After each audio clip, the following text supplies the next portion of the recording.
जी अस्सलाम वालेकुम जी। दोस्तों ये देखें, ये 16.5 कलर मैंने लगाना है। अब इसका मैंने हाला कैसे काटा था, यहाँ से लेके ऊपर तक 3.25 इंच से एक सूत्र कम, यहाँ से भी लेके इधर तक 3.25 इंच से एक सूत्र कम। ये जो मैं पट्टी का गुल्ला निकालता हूँ वो निकाल के उसके बाद मैंने ये निशान लगाए थे। और तीरे की गहराई थी 2 इंच, यहाँ से 3.5 इंच एक सूत्र।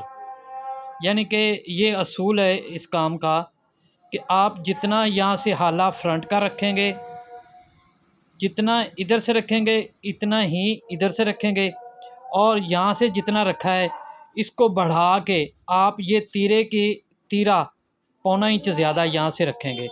तो अब देखें, ये मैं कलर लगाऊंगा तो इंशाल्लाह परफेक्ट आएगा। ये देखें, ये चीज़ें समझने वाली। ये देखें, ये इसका सेंटर है और इसका और यहाँ तक का ये सेंटर है। तो जब मैं कलर लगाऊंगा हर चीज़, बैक तीरे का सेंटर यहाँ बैठेगा कुटका, और तीरे की सेंटर की ये जो सिलाई है यहाँ बैठेगी बराबर एकदम, कोई झोल नहीं आएगी, कोई सिलवट नहीं आएगा।